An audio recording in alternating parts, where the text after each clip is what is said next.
Telangana high court సంచలన తీర్పునిచ్చింది. లగచర్ల హకీంపేటలో భూసేకరణకు ప్రభుత్వం ఇచ్చిన నోటిఫికేషన్ను హైకోర్టు రద్దు చేసింది. భూసేకరణను వ్యతిరేకిస్తూ ఇక్కడ ఫార్మా కంపెనీలు ఏర్పాటు చేయడంపై అభ్యంతరం చెబుతూ పిటిషన్ దాఖలు చేయడంపై హైకోర్టు స్పందించింది. తెలంగాణ హైకోర్టు సంచలన తీర్పునిచ్చింది. లగచర్ల హకీంపేటలో భూసేకరణకు ప్రభుత్వం ఇచ్చిన నోటిఫికేషన్ను హైకోర్టు రద్దు చేసింది.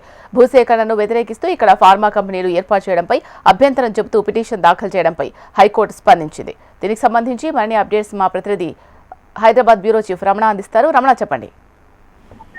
అంటే తెలంగాణలో రాజకీయంగా కూడా తీవ్ర దుమారం వేసింది మన లగచర్ల ఇష్యూ. ఎందుకంటే లగచర్లకు సంబంధించి లగచర్లలో భూసేకరణ చేసేందుకు ఫార్మా సంబంధించిన కంపెనీ కోసం భూసేకరణ చేసినప్పుడు అక్కడ రైతులు దాన్ని అడ్డుకోవడం అది తీవ్రమైన రాజకీయ దుమారానికి కారణమైంది. అక్కడ చాలా మందిని అరెస్ట్ చేయడం, ముఖ్యంగా అందులో బీఆర్ఎస్ సంబంధించిన నాయకులు ఉన్నారన్నటువంటి ఆరోపణలు అప్పుడు కాంగ్రెస్ ప్రభుత్వం చేసింది. ఆ క్రమంలో కొంత రాజకీయం కూడా ఇది తీవ్ర దుమారం తెచ్చింది. ఆ తర్వాత అంటే అక్కడ ఉన్నటువంటి ఆందోళన నేపథ్యంలో ఆ ఫార్మాకు సంబంధించిన భూముల సంబంధించిన నోటిఫికేషన్ ఏదైతే ఉందో ఆ నోటిఫికేషన్ రద్దు చేసిన ప్రభుత్వం మళ్ళీ నెక్స్ట్ ఇండస్ట్రియల్ కారిడార్ పేరుతో మళ్ళీ ఒక నోటిఫికేషన్ జారీ చేసింది. మొత్తం మీద ఈ రెండు కూడా లగచర్ల హకీంపేట ఆ గ్రామాలకు సంబంధించి ఆ పరిసర ప్రాంతాలకు సంబంధించినటువంటి ఈ భూసేకరణకు నోటిఫికేషన్ ఇచ్చిన నేపథ్యంలో ఆ నోటిఫికేషన్ ను సవాల్ చేస్తూ అక్కడ ఉన్నటువంటి రైతులు ప్రజలంతా కూడా హైకోర్టును ఆశ్రయించారు. హైకోర్టులో ఆ రోజు నుంచి కూడా వాదోపవాదాలు కొనసాగుతూ వచ్చాయి. మొత్తంగా దీని మూలంగా అక్కడ సమీప గ్రామ ప్రజలకు ఇబ్బందులు ఏర్పడుతున్నటువంటి వాదనలను ఏకీభవిస్తూ హైకోర్టు అయితే ఆ భూసేకరణ పూర్తిగా రద్దు చేసింది. ఆ నోటిఫికేషన్ కూడా పూర్తిగా రద్దు చేయడం జరిగింది. ఇది కొంత ప్రభుత్వం కూడా దీన్ని సవాలుగా తీసుకుంది. ఖచ్చితంగా ఇక్కడ భూసేకరణ చేసి తీరుతామని సంకల్పంతో ముందుకెళ్ళిన ప్రభుత్వానికి ఇది కొంత ఎదురుదెబ్బగానే మనం చూడాల్సి ఉంటుంది. ఏదేమైనా ప్రస్తుతం ఈ నిర్ణయంతో మరి ప్రభుత్వం నెక్స్ట్ ఏం చేయబోతుంది, మళ్ళీ తన నిర్ణయం మార్చుకుంటుందా, ఏం చేయబోతుంది మొత్తం వేచి చూడాల్సి ఉంటుంది.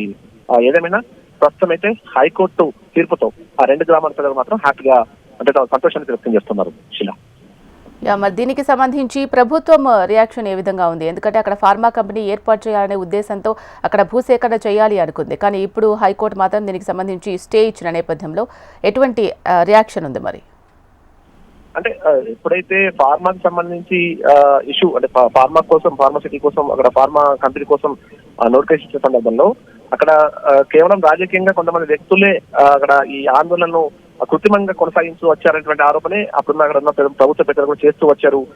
వాటన్నింటినీ కూడా అక్కడ స్థానికంగా రైతులు అంటే పూర్తిగా అడ్డుకోవడం, ఆందోళన కొనసాగించడం కూడా ఉధృతం కావడంతో మళ్ళీ ప్రభుత్వం వెనక్కి వచ్చి మళ్ళీ ఇప్పుడు ఏదైతే ఇండస్ట్రియల్ కారిడార్ పేరుతో కూడా తను కొత్త నోటిఫికేషన్ ఇచ్చి భూసేకరణ ప్రయత్నాలు ప్రారంభించిన సందర్భంలో దీన్ని కూడా సవాల్ చేస్తూ హైకోర్టును ఆశ్రయించడం, అయితే ఆ పరిసర ప్రాంతాలని అభివృద్ధి చేసేందుకే తను ప్రయత్నం చేస్తున్నానని సాక్షాత్ ముఖ్యమంత్రి రేవంత్ రెడ్డి కూడా పలుమార్లు తన నియోజకవర్గానికి సంబంధించిన ఆ ప్రాంతాన్ని అభివృద్ధి చేయడం కోసం నేను ప్రయత్నం చేస్తుంటే బీఆర్ఎస్ సంబంధించిన కొంత నాయకులు దురదృష్టంతో ప్రజలకు ఇబ్బంది కలిగించే ప్రయత్నం చేస్తున్నారు, అభివృద్ధిని అడ్డుకుంటున్నటువంటి ఆరోపణ చేస్తూ వచ్చారు.